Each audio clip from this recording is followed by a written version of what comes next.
lost all control. Gravity is all that I know. She's over me. She's over me. She comes with her hypnotic dance. She holds me here with only a glance. She's over me. She's over me.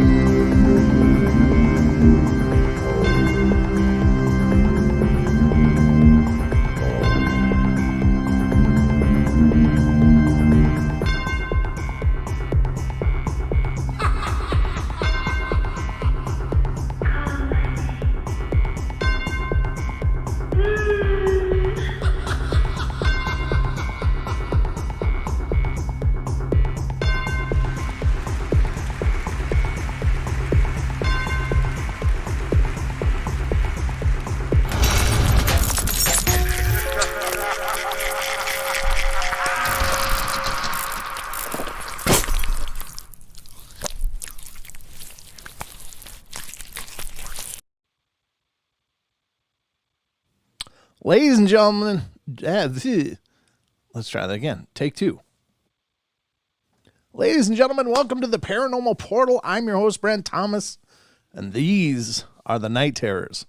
If you're new to the shows, if you don't know what the Night Terrors are, you just happen onto this video as you're watching it later after it's live. The Night Terrors are shorter format shows where we kind of cover about an hour of material on any one of a few given topics. And tonight, we're covering the UFO encounters, which can be UFOs, can be aliens, can be weird stuff on other planets, like some of the controversies on Mars, some of the photo anomalies, things like that will be things that we'll definitely cover at one point or another on this segment of the Night Terrors. So, and thank you all for coming in. I hope you're having a wonderful day. It's Thursday. It means tomorrow's Friday. So, God, what could go wrong there?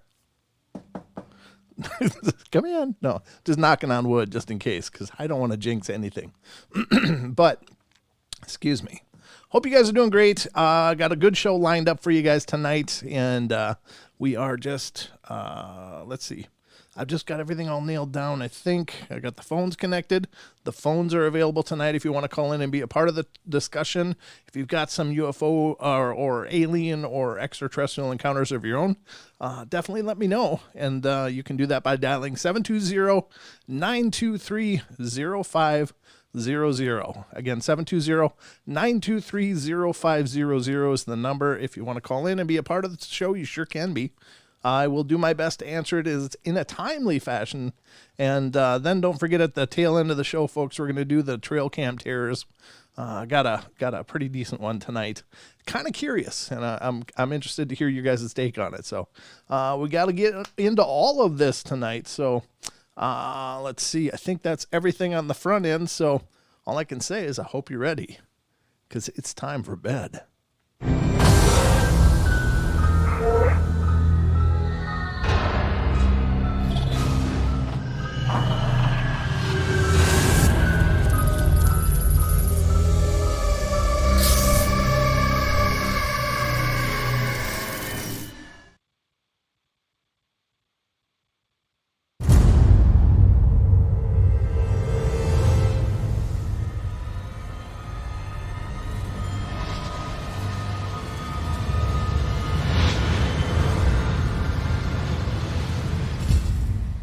Boom. There it is, folks. We are now officially underway here on the show.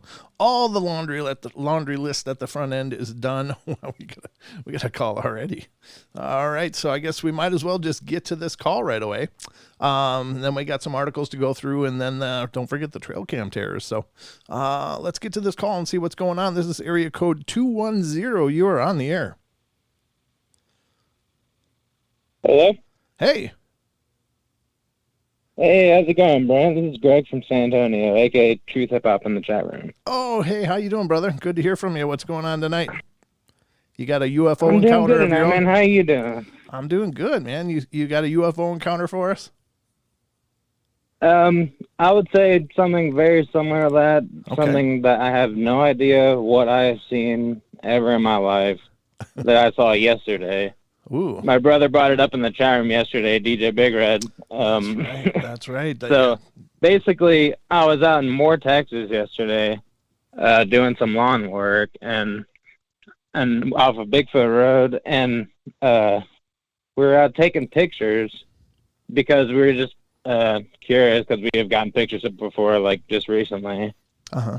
And we decided to go like on a different path this time. I was like, all right, let's go like right around sundown. I feel like that's a good time to get something. Okay.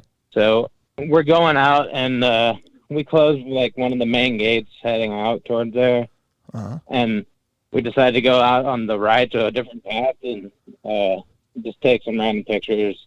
I take like 1-2 pictures maybe, like, and there's like a turn to the left. And as soon as we make the turn, like, I'm sorry, I'm a little nervous because I'm still kind of shaken up, man. I've never seen anything like this in my life. Like, Wow. it was crazy.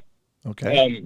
We turned left, and I'm kind of focused on taking the pictures, and as soon as I turn my head up, I see this tall, black, skinny being, like, with really long limbs that didn't have, like, it didn't have elbows or anything, but it had, like, kneecaps, and it was pitch black, like, it didn't have fur, no, like, features or anything noticeable.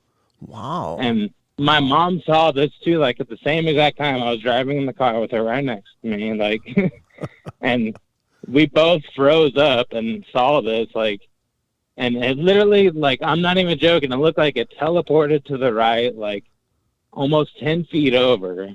And geez. as soon as it looked like it teleported. I don't know if it just moved that fast or whatever, but wow. As soon as it did that into the brush, it looked like a freaking gazelle galloping out into the field. But right after it did that, it disappeared. Like, nothing to be seen. So we kept driving forward, like, trying to find it. Uh-huh. Nothing. I was like, I heard it at the window as soon as, like, I saw it. I could hear it move for, like, 2 seconds. Wow. But, like, that's it. Like, only 2 seconds I could hear the grass rustle and, like, some sticks crack. And then it was gone. Like, we could not see it, nothing. Like, and this was not normal color of any animal or anything I've seen. This was right at sunset, so it was, like, pretty much in daylight. Now, you said it didn't have elbows, but it had, like, knees. Knees on its arms? Yeah. So they bent... Yeah, its arms were, like, long appendages with no hands. It had no features of a head or a face. Jeez. And I confirmed this with my mom after we left the property, because I was giving her time to, like, process what she had seen and what I had seen too. Okay. I said, did you see a face or a head on this thing? She said, nope, I didn't see that at all. And we both agreed that the torso was, like, the whole thing, it was, like, disoriented. Like, I don't know, it was like our minds had a problem processing what we were looking at, kind of. How tall would you say it was? At least 7-8+ feet tall. Wow. Okay. And it's very, very... Yeah, and it moved... The way that it moved was not human. It was not animal. Like, it was not of this world that we know of, I would say. Man. Could be other dimensional. I don't know. Well, yeah. But it had no features that I could recognize. It was nothing I've ever seen like in my life. I'm still, like, amazed by this. Like, just talking about it right now is giving me the chills. Right. No, I just did a show not too long ago where we talked about stick figures, and basically what stick figures are is these figures that people are seeing that are like human-ish walking sticks, you know, and for lack of a better term, and it almost sounds like that. That sounds a lot like what. That sounds very much like going on. I'm sorry. No. You're good. This is the floor is yours. But I mean, it's just really, you know, hitting me. It's like, wow, we just talked about this, and this could very well be a stick figure account. And I happened to miss that show, and I didn't even hear that show or hear anything about people seeing sticks. The first thing that came to mind was like shadow people type thing, Sure. but like or maybe like a dog man, but like somehow disguised itself, or like I really have no idea. Like Wow, me and my mom are the only people who saw it. We didn't get any good pictures. Like I got pictures of the areas around it, but nothing of it, because as soon as I saw it, like my heart skipped a beat. Like I couldn't even think to lift my phone up to get a picture. Like, and it was already like across the field and disappeared. That's really intense, and I'm really thrilled to hear this, because honest to God, you're the first person I've ever talked to in all the time I've been doing this that has seen one of these quote unquote stick people. I've been fascinated with the idea of it. It's really crazy because we saw this in broad daylight, and we both saw like how it was like so like not like featureless. Like it was amazing how featureless this thing was. Like it had no head, no distinguishing figures except for super long, thin black arms and legs.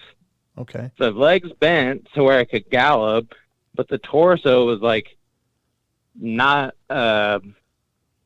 like, I don't know if my mind wasn't processing it properly, but it didn't look right. It didn't look natural. Sure. Yeah. And that's why it's interesting you say could be another dimensional kind of thing, because, I mean, if something's from another dimension, maybe the rules are different there, and life develops differently. Yeah. But man, that's intense. That is really intense. What color was it? Yeah. And it was pitch black, like a black hole, like the blackest of black I've seen in nature of my life ever. The blackest thing I've ever seen, like blacker than the night sky walking in front of your face in this form. What did the arms end in? If there were no hands, did it just end in a point, or like a blunt? It moved fast. It wasn't like a point. It was like almost rounded off, but kind of squared off at the ends of the arms. Wow. But I couldn't make out the feet or anything really. Because it was moving so fast, like it moved so fast, I could not make out the features like that, or like, I don't know. My brother was suggesting it could have been cloaking itself, like in a way to where it was disorienting our minds, where we saw it as something else. You know what I mean? That's a good point too, and maybe that's possible. It's this really uncharted territory. Honestly, that's what it felt like. The way my heart skipped a beat and I froze, like, and the way I was looking at it, I could not comprehend what I saw until like 5 or 10 seconds after the fact, and then we started speeding off in the direction towards it, and we saw nothing. Right. No, well, the interesting we saw other animals out there, and they were like gray, like normal colored animals. Nothing of that color black I've ever seen out there in my life.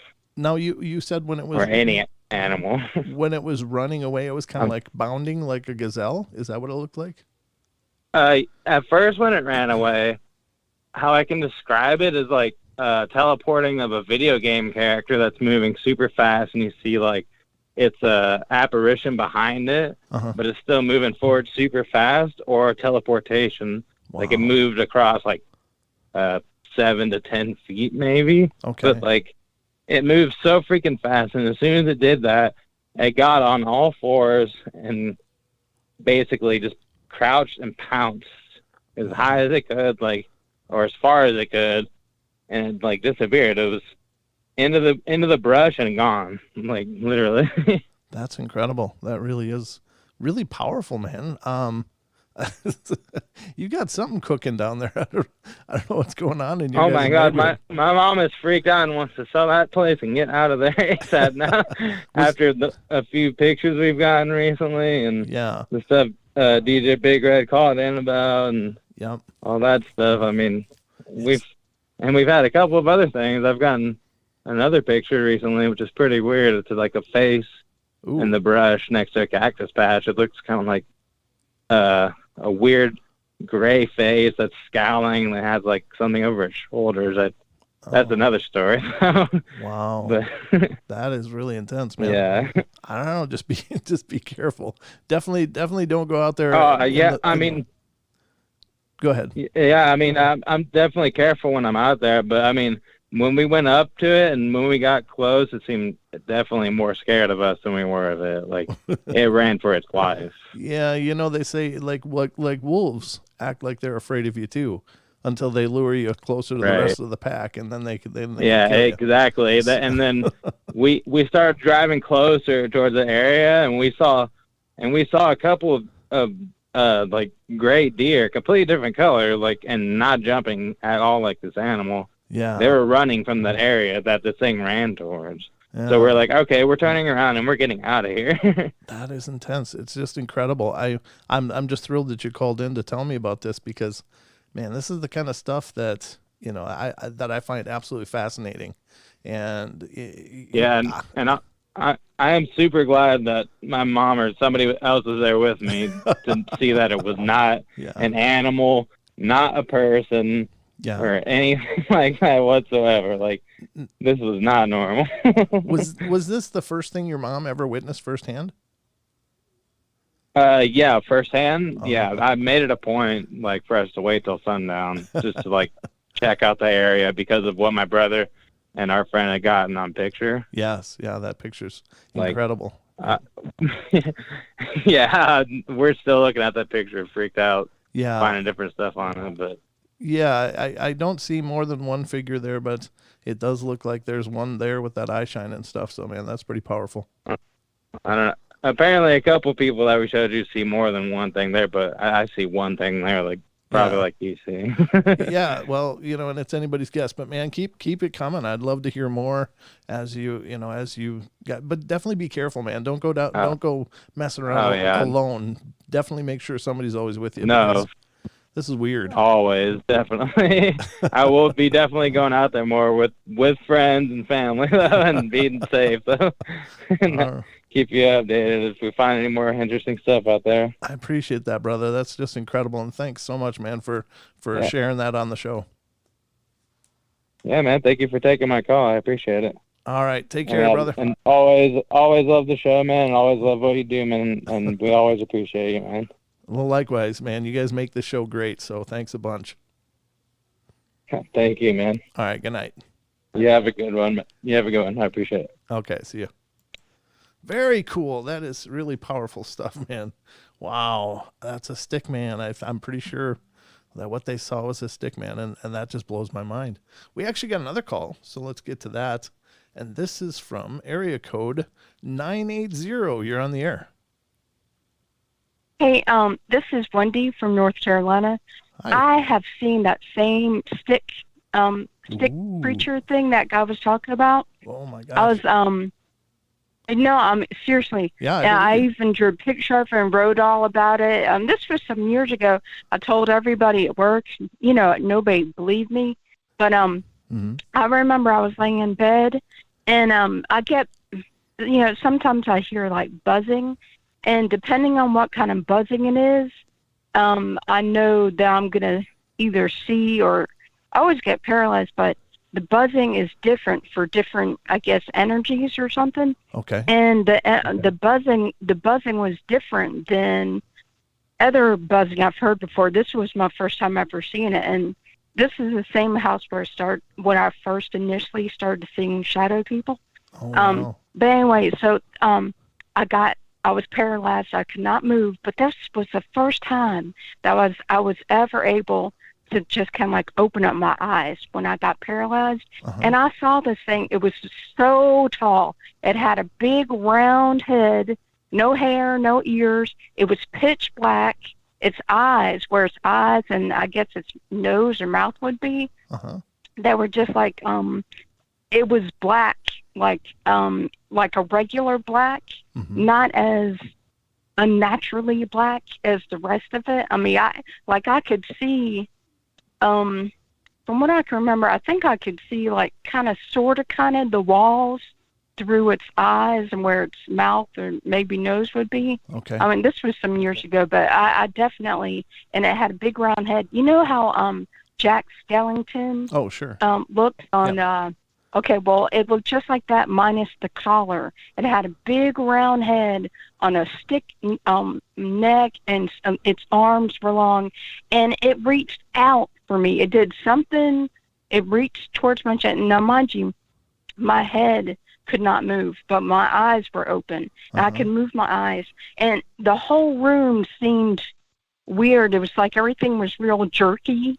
And I don't know how to describe it. But I've heard other people talk about seeing other stuff in the room and stuff, and it's jerky and like you know, one of those books that people draw in, and you know, I forget what you call those books, but they're like picture books that you run your fingers over, and as they open, you see pictures moving, stuff like that. Oh yeah, it was kind of like that in the room. Like a pop-up book? I forget what that's called.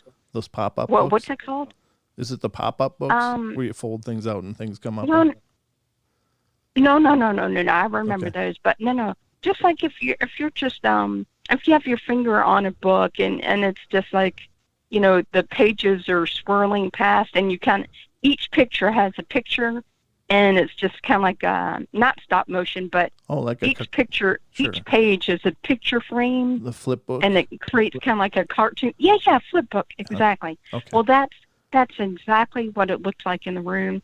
And it was jerky. Everything was jerky, and I don't know. It was just really weird. It was like that, and it reached out a long arm and reached towards my chest. And of course, I couldn't move. All I could do was like look out the. It was like on the right side of my bed. I looked over, and I was like, "Oh my goodness, what in the world?" Anyway, so that was crazy. But then about like 2 or 3 weeks later, I was at school, and I saw that same type of whatever that was, like jumping over. Yeah, I've told people this before, and they thought I was crazy. I feel weird telling you this. No. Okay, but well, it was jumping like on the treetops. And I remember it was jumping over like buildings. I was like, you know, I'm not going to tell you where, but in my college. And it was like on the rooftop. It was kind of like following me, but way off in the distance, and I saw it. And I kept it moving, and I guess eventually it just disappeared. I just said I wasn't going to fret about it. But, yeah, so I know exactly what that guy was speaking about. I saw it, too, in my room. You know? Yeah, that's really intense. There's only one difference between the thing you guys are describing that I'm hearing is that you saw a round head, and he was saying there was no head. It was just a stick. But, yeah, that's incredible. No. This energy definitely had a head. Yeah. It was big. It was a big old head. It was round, perfectly round. And like I said, it put me in the mind of Jack Skellington. Yeah. Minus that collar he wore. Right. No, I mean, this is a true story. I know it sounds crazy, but it's true. We deal in that stuff all the time here. That's our kind of crazy, if that's crazy. So you're right at home here. And there's more where that came from. But seriously, yeah. Well, that's my story. Well, thank you so much. But you know, while I'm on the phone, yes, I'll just tell you real quick. I've had different experiences, I guess, with what you call like extraterrestrials or aliens or something. But I do remember one night I was in the house where I grew up in, and I was asleep. Well, actually, no, I was not asleep. I was laying down. I was watching like King of the Hill, and I heard everything. I was watching it, and I heard a buzzing, and then my eyes got heavy, and I couldn't move. And usually, if I can twitch a finger or something, I can break it. But I did not move in enough time because I was laid down. And I heard this weird, there's like staticiness all in the room, and I heard clicking on both sides of the bed. Like two things were speaking to each other.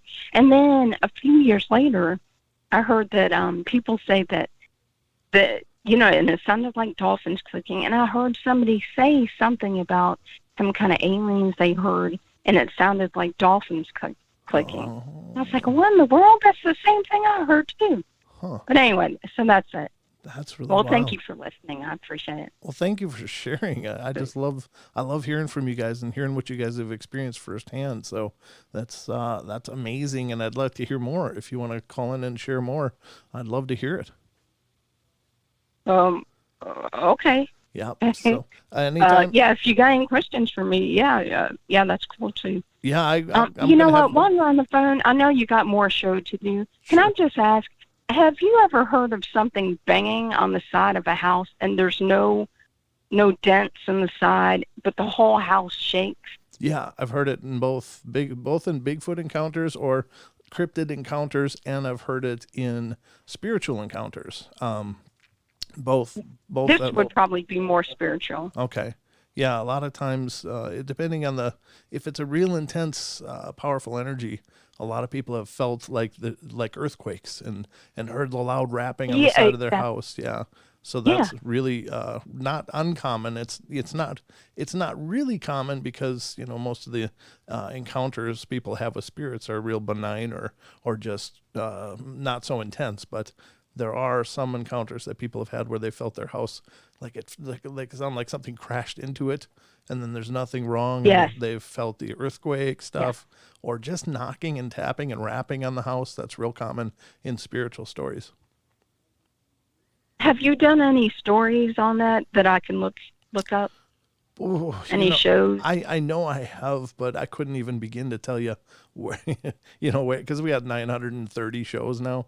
I'm not sure where in the whole catalog of our work, but as you're listening to them, if you listen to the Ghostly Encounters, probably the bedtime stories, check out the Ghostly Encounters, Night Terrors or Bedtime Stories. They're the shorter shows, just like tonight is based on, but I know I've covered some people's encounters with spirits that have felt that pounding on their house, or the banging, or the explosion, sound like a car ran into their house and then nothing was there. Yeah. Many times we've covered that. So if you listen to the Ghostly Encounters, I think there's a couple hundred of those to go through. But I don't know. I've checked out a few. Okay. But yeah, whew. it's gonna be a needle in the haystack, but it does come up. You'll hear it eventually, I promise. Okay, well, thank you so much. I appreciate that. Absolutely, and thank you for calling in. It's great to talk with you. Thank you. You also. All right, bye-bye. Good night. All right, folks, that's wonderful. What a great start. What a great start to a show. Those are my favorite starts. All right, so let me look at the clock, see where we're at. Yeah, we're doing good. I may not make it through all the material that I had pulled up, but I'll make it through some of it, and then we'll get to the trail cam terrors coming up after this. But let's start out with some of this UFO stuff, because we love us some UFO stuff. And of course, I'm sure all of you are familiar with my encounter. If you're not familiar with what I've seen, my initial seeing a flying saucer, you can either go through our archives and try to bump into it. There's a show on our playlist. It's called Walking in My Shoes, where I talk about just my experiences, and I've mentioned it on and off here and there. But otherwise, go over to Yowie Central and check out the latest interview over there, because it's with me. I was a guest over there, and I talked about my UFO encounter with Sarah, and she's a wonderful person, had a great time. But you can also find that on Spotify and several other places. It's a podcast as well. So it was a great time. She's a wonderful host, and we had a great discussion, and definitely check it out. So let's see, the first article we're going to get here to here tonight, if I can talk, is this one. This is kind of I've not seen this pop up in my searches before, but this site is called mysticfiles.com. Mystic Files, MYSTIC files.com. And the site, the article in question is Amazing UFO Sightings from Around the World, South America. So this is just South America ones. And there's some good ones in here. I was kind of I was going to say skimming, but I said scamming. I was just skimming over it prior to the show, and it looks like some pretty interesting things. But let's get to the first one here. Almiro Martins de Freitas in Brazil. I'm sorry, I'm sure I brutalized that name just for the record, but I tried to make it sound kind of authentic. like I go to a Mexican restaurant. I'll have a tortilla, please. Because I want to sound more worldly, even though I've got a thick, fat Midwestern palate that doesn't shape sounds as well as I'd like. But anyway, I give it a good try. In August 1970, Almiro Martins de Freitas was working. Let me blow this up. Small font, the enemy of my show. Let's see. He was working as a security guard for the Funal Dam in Aititia. I don't know how you say that. Aitatia.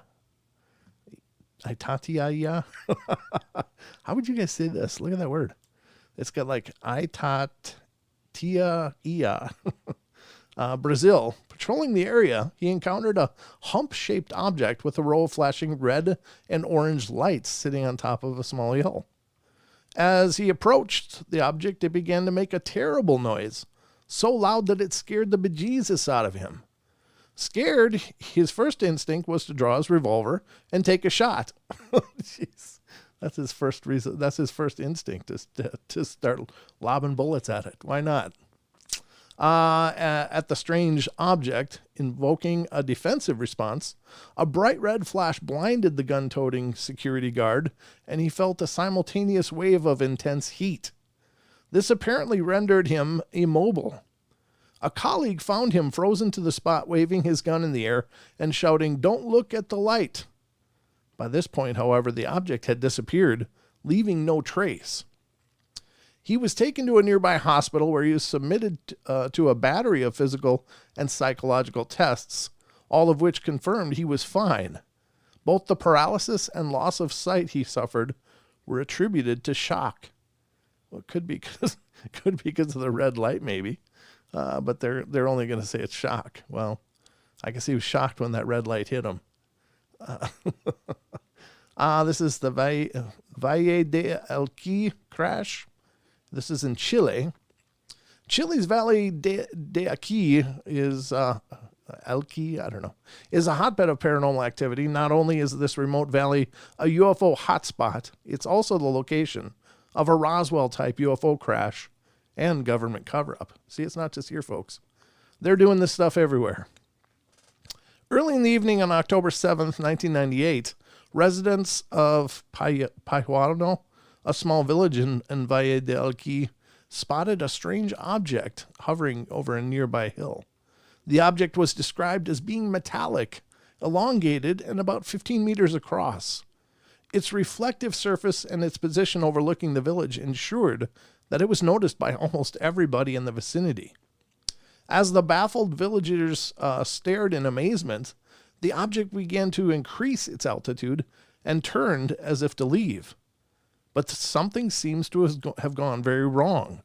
Aboard the UFOs, instead of flying off into the unknown, it broke into two, scattering wreckage across the hilltop. Oof. A detachment of Carabineros, Chilean militarized police, quickly arrived on the scene. They made several attempts to reach the remote crash site on horseback, eventually returning with absolutely nothing to report. They claimed to have found nothing of interest, but proceeded to call in the military and cordon off the area. Over the next few days, the area around Pajuano was a hive of activity, with military vehicles coming and going at all hours. A goat herd working in the area claims to have seen unmarked helicopters attempting to hoist a large metallic object into the air using nets.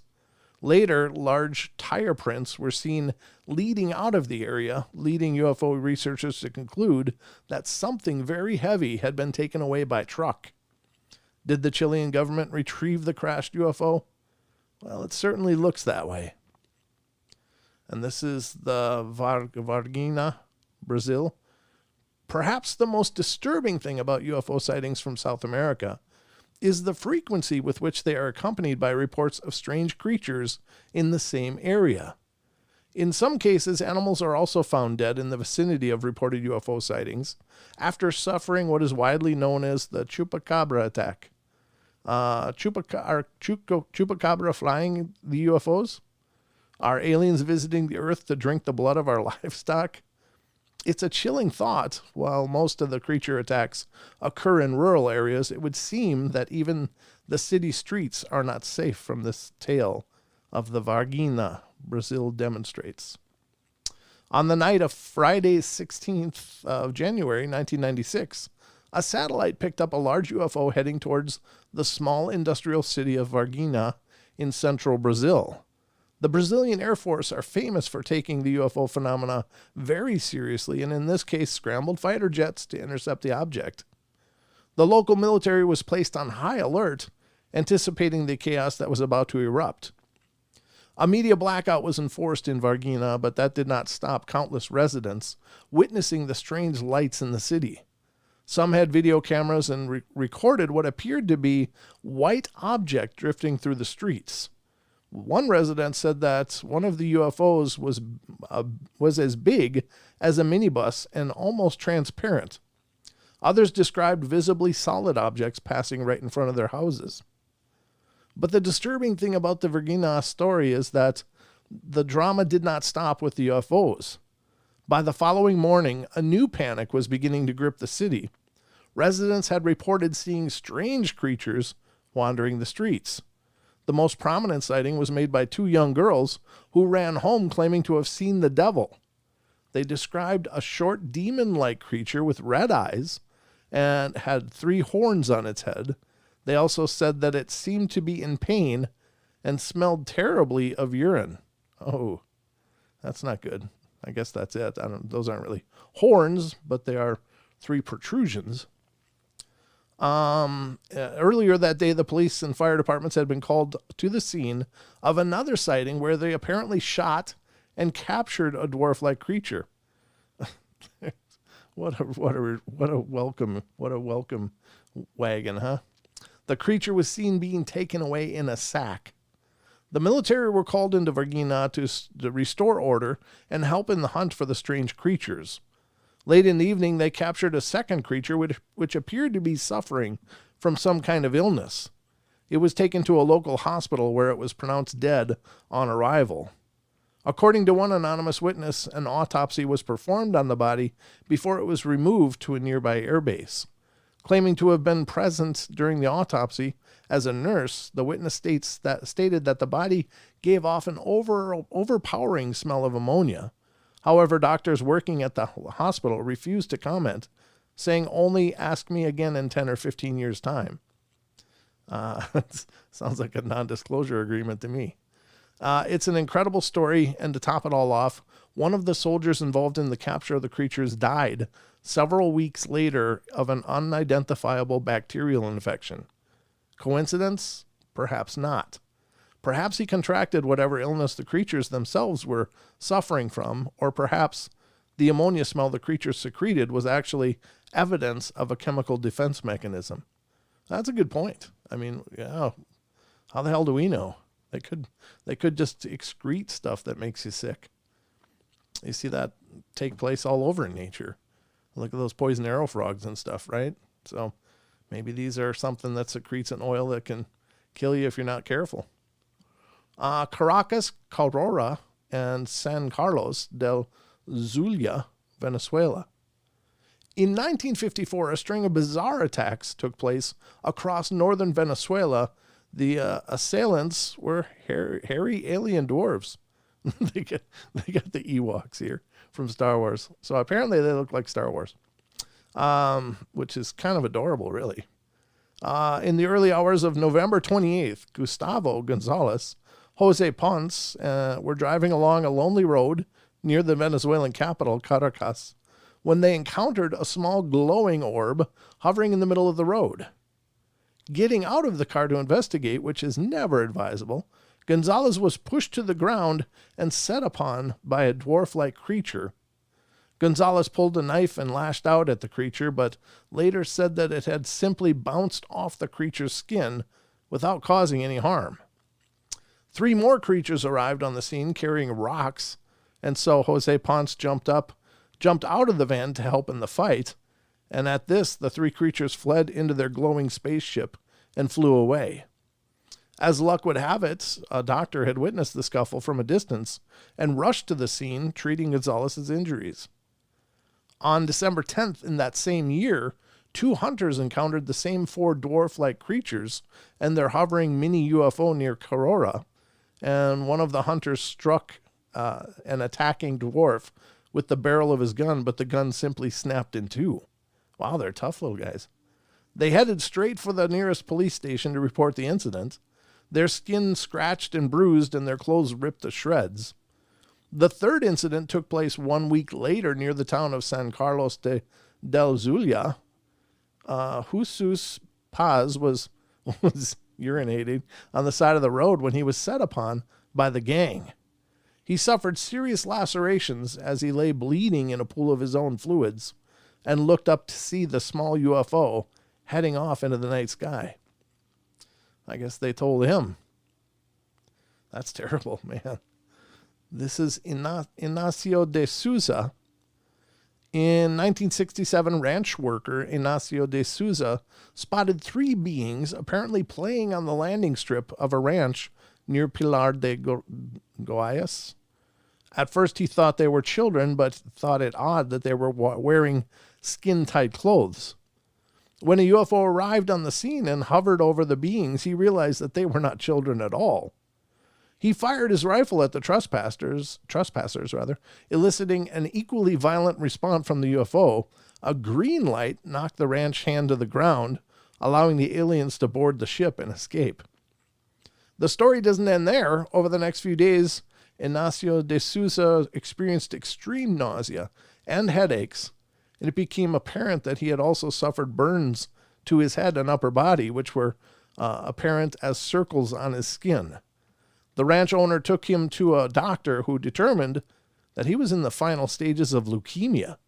Oh my God, they got leukemia guns. De Souza died roughly 2 months after his alien encounter, apparently the victim of a malicious and slow-acting alien weapon. His body was covered in strange yellow and white blotches. Ah, poor guy. Oof. That's brutal. That's a brutal way to go. I hope he's at peace. That's rough. The Polaris Ufo Flap in Brazil. During 1977, the Brazilian island of Polaris was literally besieged by UFOs. Panic gripped the area as an unidentified craft began attacking the civilian population, firing what have been described as laser beams and causing serious physical injuries. Over 80 people reported having been attacked, at least 35 of whom suffered symptoms akin to radiation sickness, nausea, fatigue, headaches, etc. Burn marks were also visible on their bodies, with small central puncture wounds and permanent hair loss occurred around the affected area. 2 of Polaris residents were thought to have died as a direct result of these attacks. Yikes! This is not your usual happy UFO kind of stuff. The Brazilian Air Force responded to the attacks in Polaris by sending a team to the island to investigate. The Operation Saucer team took photographs of the UFOs, recorded their trajectories, and interviewed witnesses over a period of 4 months, during which the attacks continued. Some of the results of this investigation were made public. In 2004, but the events of 1977 still cannot be conclusively explained, with some materials still being held by the Brazilian Air Force. However, the official reports do tell us one interesting fact, that the UFOs routinely arrived from the north, sometimes traveling by air and sometimes underwater. So they can be USOs. Huh. The Polaris Ufo Flap is one of the most famous UFO cases from South America, and interestingly, it can also be linked to other sightings, even to the Chupacabra. Victims reported that when they were targeted by the UFOs, they became paralyzed, held in a powerful shaft of light. Some also reported that they felt as though their blood was being sucked out by the light beams, earning the UFOs the name Chupa Chupa, literally sucker sucker. Watch out for the Chupa Chupas. Huh. That's weird. This is apparently one of the photographs, allegedly. So interesting though, right? These are more aggressive stories than I think I've ever heard, really. I mean, every story up till now has just been, well, they suck you up into the craft and they do creepy stuff and they don't seem to care what you think about that, but they generally drop you off back home, and sometimes they, may remove fetuses and stuff, but that maybe they implanted, maybe they didn't. But other than that, most encounters are benign, but man, these are horribly aggressive and horribly unique in the description of the creatures doing it. It doesn't like the little hairy guys, the gang of 4 of them that like to go around like a little biker gang and kick some tails. Wow. I don't know, folks. I don't know. That's really powerful stuff, though. Very cool. But that's the kind of stuff that we love here on the show. I suppose they would have weapons that could hurt you for a long period of time, and not just radiation wise, but to induce illness and perhaps like we were talking about. Do we know what these things are? No, we have no idea. We have no idea. You think of the War of the Worlds. This superior force invades, is taking over the world, and it's virus or bacteria that take them down. Well, maybe they're going to bring something like that.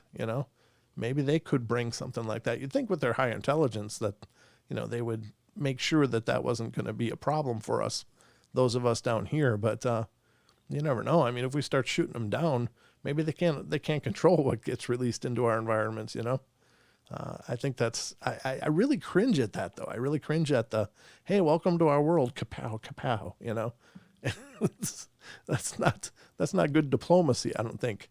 If something possibly traveled thousands or millions of light years to get here, the last thing you want to be doing is provoking them, because obviously they're way ahead of us. I don't know what people would be thinking. It's like you don't want to provoke a fight with an adversary that you can't begin to comprehend. You have no concept of what they're capable of. What they're not capable of. Maybe they're not even capable of, some of them. I think it's more than one. I really do.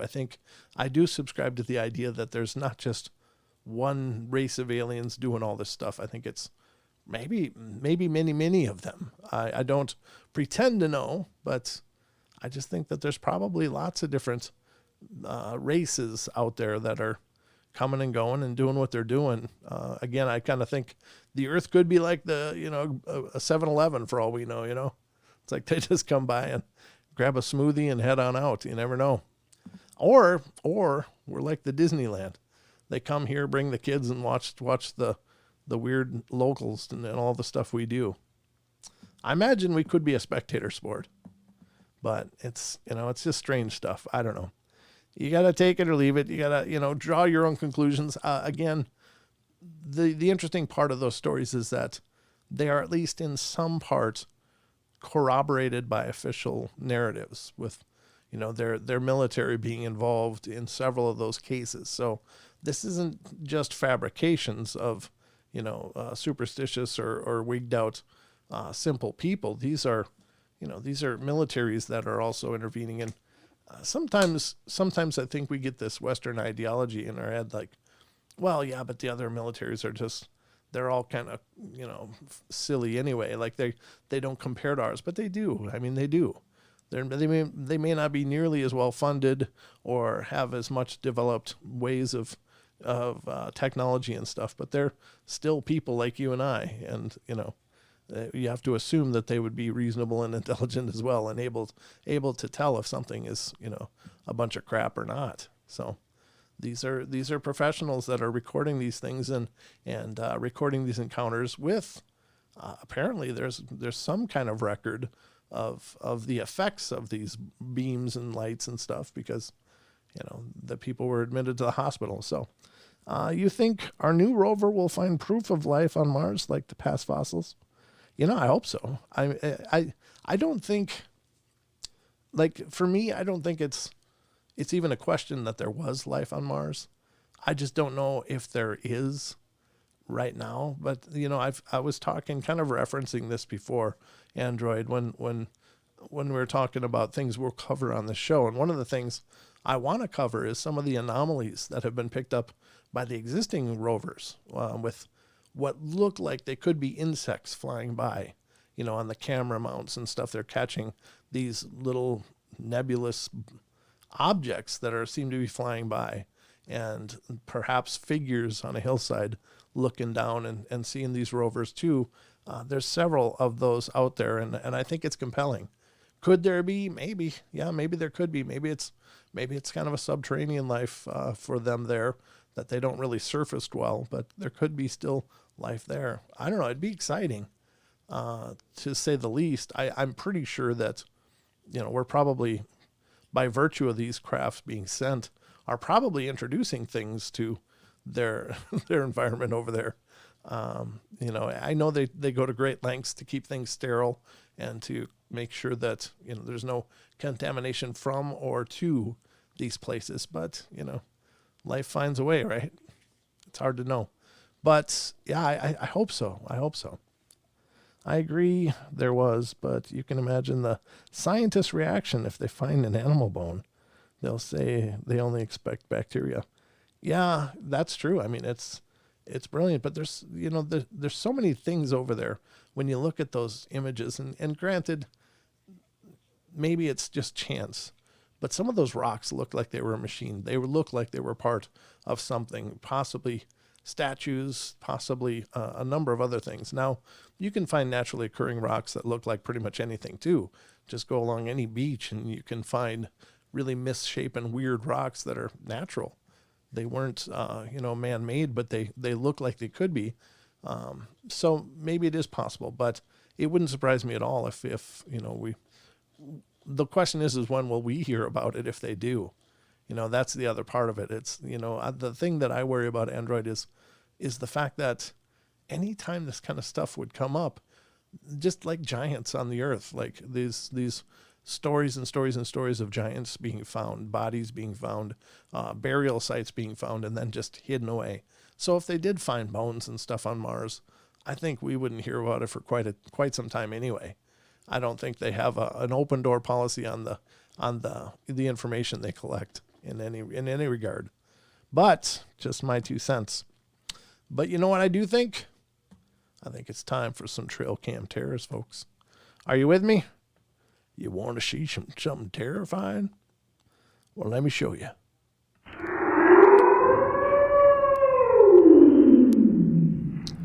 Welcome to the Trail Cam Terrors, folks. All right, we got a good one tonight.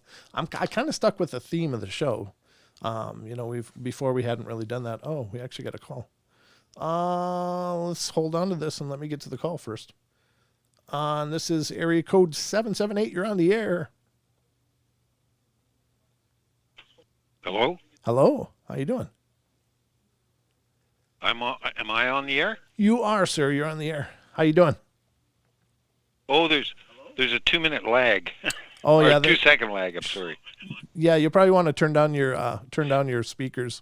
And it's off. Yeah, I just okay. Okay. Yeah, there was a guy there talking about life on Mars. Mm-hmm. Yeah, one of our chatters. Yeah. Android. I've studied that and biogenesis on Earth and all that. My minor was in organic chemistry, so I looked very deeply into this possibility of life on Mars. Uh-huh. Now, I think there's living life there now. Oh, cool. But it's most likely deep in the rocks, where we have life on Earth, 2 kilometers down in rock. Oh. And that life on Earth is called slimes, S-L-I-M-E-S. People can Google that. It's that acronym stands for Subsurface Lithoautotrophic Ecosystems. And they live, those things deep in the earth live on the energy in rock. Really? They don't need sun or anything like that. Oh yeah, they don't know photosynthesis at all is required for life, actually. And so this is why I give life in Mars about a 50-50 chance, and that's living life now. Uh-huh. It would be microbial, of course. Okay. Now, have you ever seen some of those weird rover images that could possibly depict like something flying by, like an insect-sized thing flying by the rovers or anything like that? Have you ever seen those, or what do you think of those? Well, yeah, those. No, I don't believe them. Okay. Sorry. No, that's fine. I've looked at a lot of those kind of videos. Yeah. No, that's fair. I was just curious because, you're obviously coming from a very educated place on this topic. So, it's kind of curious to me. But now let me ask you, do these slimes end up as parts?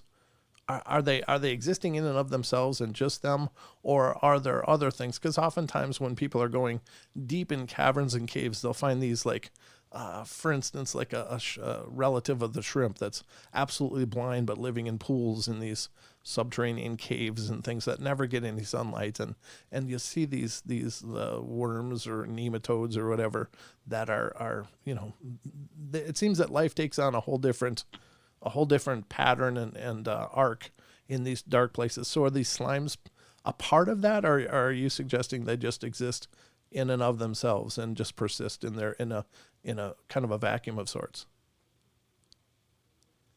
Yeah, the slimes can exist entirely independent of life on the surface. Okay. They have a different energy source, Mm-hmm. and there might be some interaction between the slimes and surface life somewhere, maybe deep in the ocean or something like that. Okay. There's some interaction.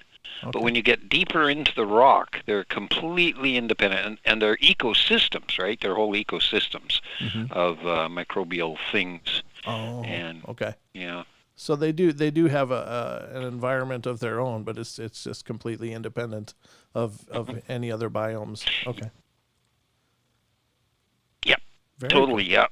And I'm amazed that more people don't mention this, because I watch all the lectures and everything I can find on these on the subject of biogenesis or life on Mars. Mm-hmm. I've gone out to lectures on this subject, made friends with the woman who studies this. That's her area of research, and it's pretty fascinating. But yeah, if you look at all the possibilities just from Earth, I mean, we have the what are they called, those oh gosh, what's the name of those things? Things that live in hot springs and deep in the ocean and so on. Yeah. There's so many different things. Like what I would do seriously, I would seriously take all weird forms of life to Mars and just throw them around.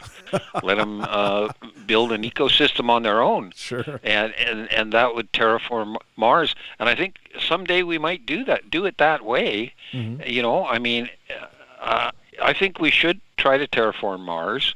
Sure. Step one would be to get a little more of an atmosphere, which could be done by putting mirrors at the L5 points Mm-hmm. of Mars and focusing heat on the poles where we know there's water and carbon dioxide and so on, Okay. and focusing heat on there just to give it a bit of an atmosphere, and then just take microbes there and throw them all over the place.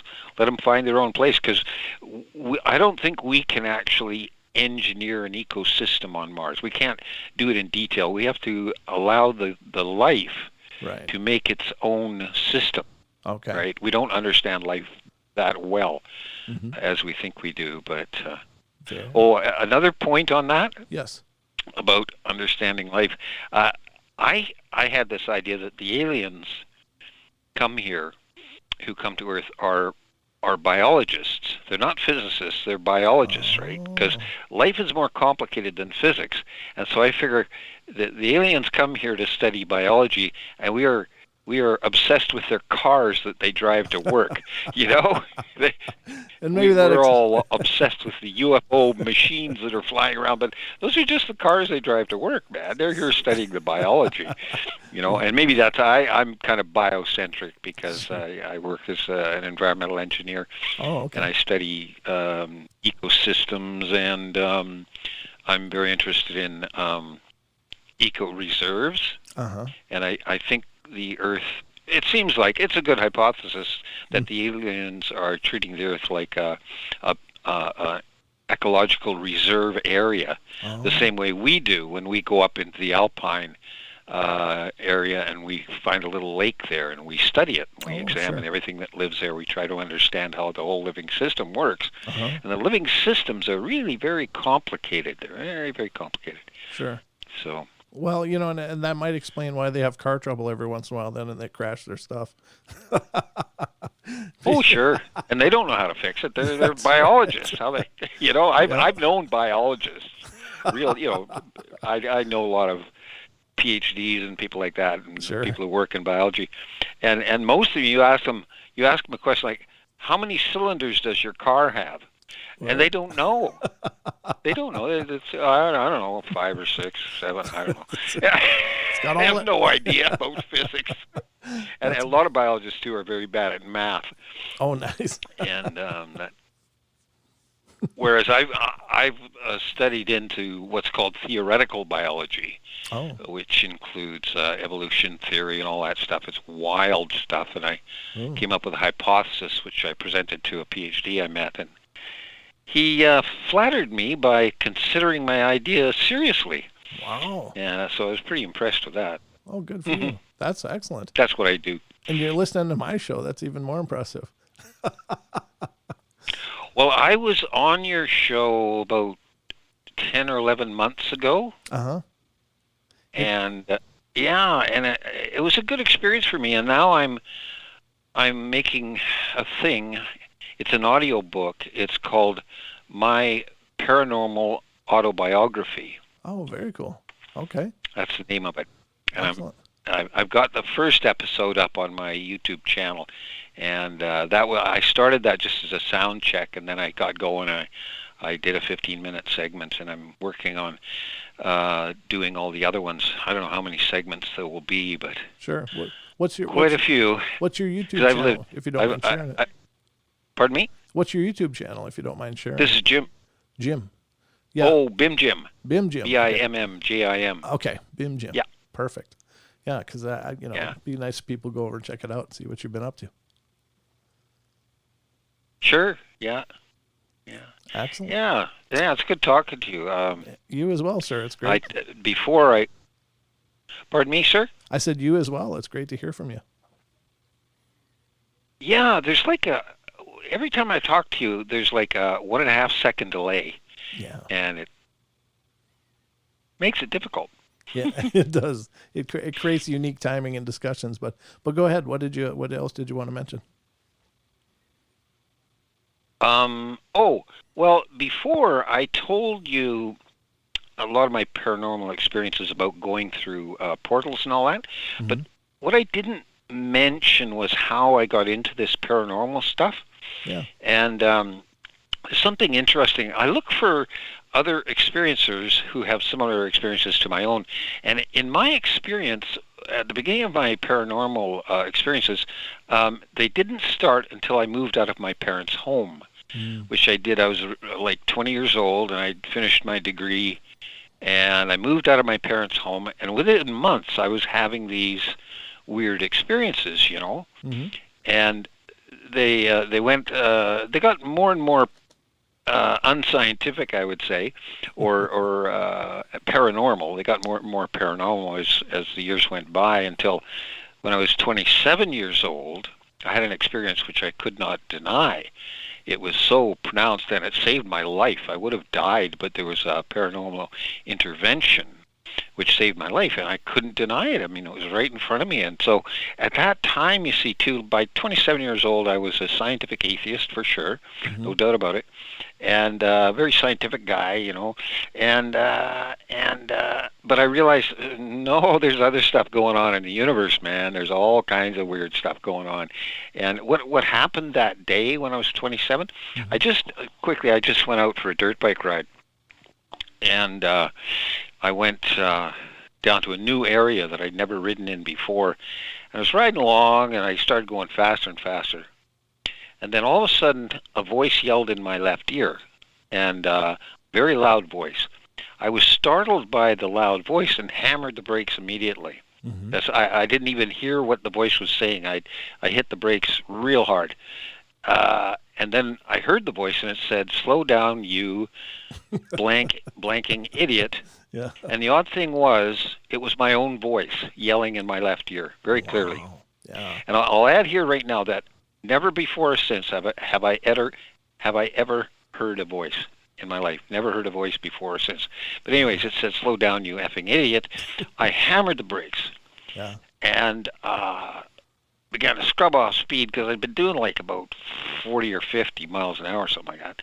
And I was scrubbing off speed, and I came to this hairpin turn to the right, which I had not seen yet. Oh. But there it was, and I slid around the turn and came to a stop and walked back and looked at the outside of the hairpin turn, and there was a field of bungee spikes there, which would have ripped me to shreds and killed me for sure. Oh, yeah. But because I hit the brakes exactly when I did, I didn't go into those bungee spikes, and I didn't die that day. Wow. And so that woke me up, or got me thinking about stuff. I had to rethink a whole lot of stuff after that episode. Yeah, that's amazing. And that was when I was 27. Well, I'm glad you came to see the light, brother. I'm glad you did. Oh, yeah. Couldn't avoid it. Well, it's great to hear from you, Jim. Okay, well, I guess I'll let you go. Okay, have a wonderful night, sir. Do you have any questions? No, well, I'm sure if we continue to talk, I'm going to have a ton of questions. But, yeah, we'll have to talk some more. Call in again. Okay. Bye-bye. All right, take care. Good night. That's really cool. That's an amazing story. That is absolutely amazing. Just that his own voice yelling at him, stop. So he does, and it saved his life. That's awesome. Makes you wonder, was it a guardian angel? Was it his, was it just a concerned relative? It's hard to know. Like deceased relative, someone watching over him. I don't know. Very, very cool. Warchild says, I signed up for Spotify to get your podcast. All the Paranormal Portal I can handle. Oh, very cool. Yeah. Yeah, that's really cool, man. I appreciate you doing that. I hope you guys enjoy those. Those are a lot of fun too. I love doing all these shows, but let's get to the trail cam terrors and see what we can dig up over here. Once again, folks, this is the trail cam terrors, and this time it's for real. I stuck with the theme tonight. I found an image that definitely plays into the UFO theme. Maybe.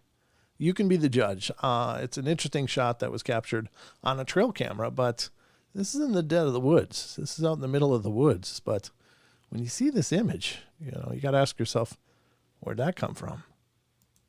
And there it is, folks. Is that deer about to get beamed up? I don't know. This is allegedly out in the sticks, out on the forest. It looks like there's a deer and a raccoon hanging out, so that's kind of cool all by itself. Like a American Timon and Pumbaa or something.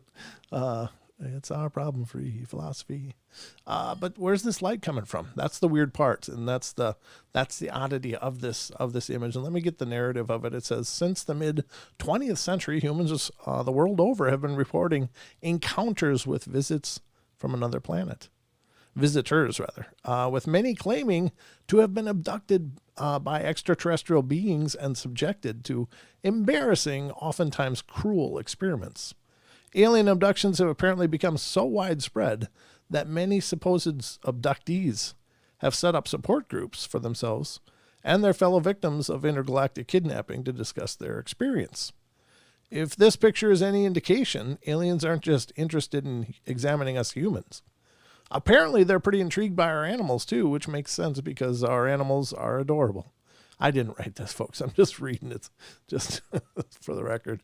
Here we see a deer engulfed by a bright yellowish beam coming from the sky above, a far more concentrated light than that of the moon.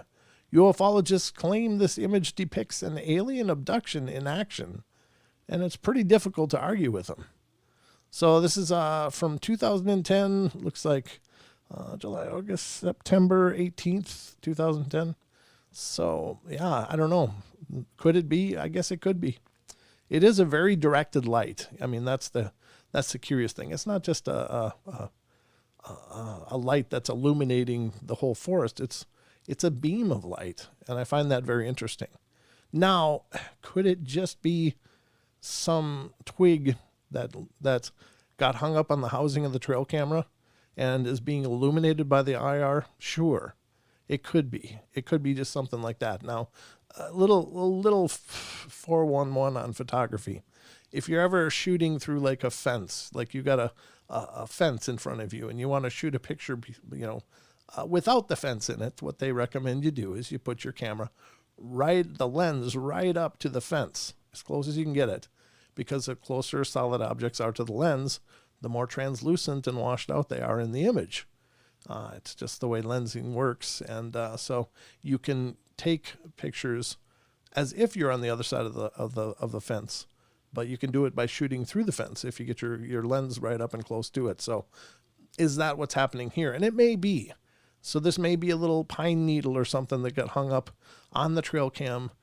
Somehow it might be a spider web or something, but it's being illuminated by the IR beams. That's what gives it the beam quality. And, it's possible. Is it possible that it could be something else in supernatural or UFO-y? Sure, it's possible. But I would be, just full disclosure, I'd be more prone to think it's something that got hung up on the lens because, I don't know where they get the yellowish thing from either. This is IR. It's pretty much monotone. It doesn't have a color spectrum to it. So, but you be the judge. As always, I'm just throwing ideas out there, but I don't claim to know. I can't tell you what it is or what it isn't, but I'm just throwing ideas out there and take whatever you like. But that, ladies and gentlemen, is going to wrap up our journey here into the paranormal portal tonight.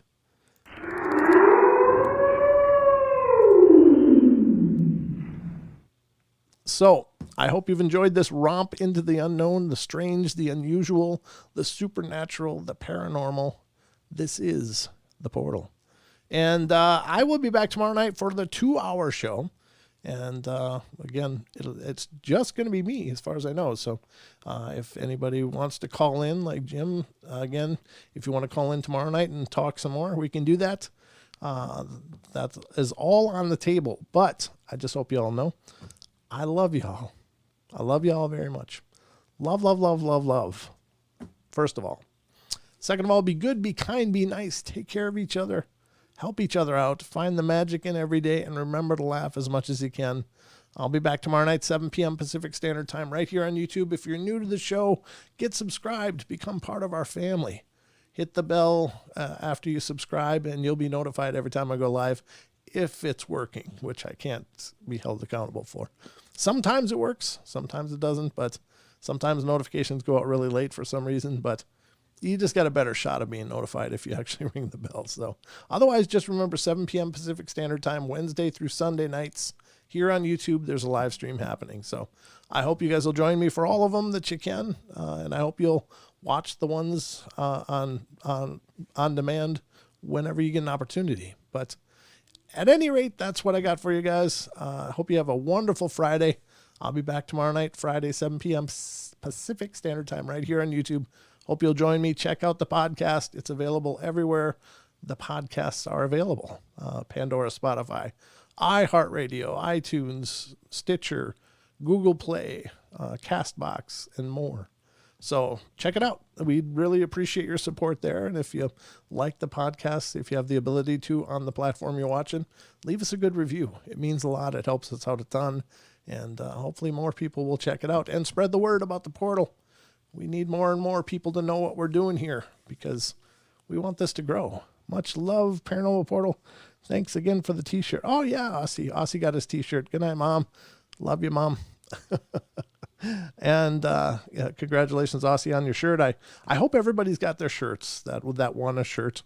I think they should have been delivered. Aussie's made it all the way to Australia, and he got it now. So everyone else should have gotten theirs too, but he's the first one I've heard from that they received it, although Don might have heard from some of the other winners. So at any rate, you guys take care. Sweet dreams. Thank you, Mike Murphy. I appreciate it. Thanks for all your wonderful comments on the YouTube videos as well. I really appreciate that a bunch. And thank you to all for your comments and likes on these streams. It means the world. So that's all I got. I got to go rest and grab a bite to eat. So it turns out I'm hungry. All right. Love you guys. Good night.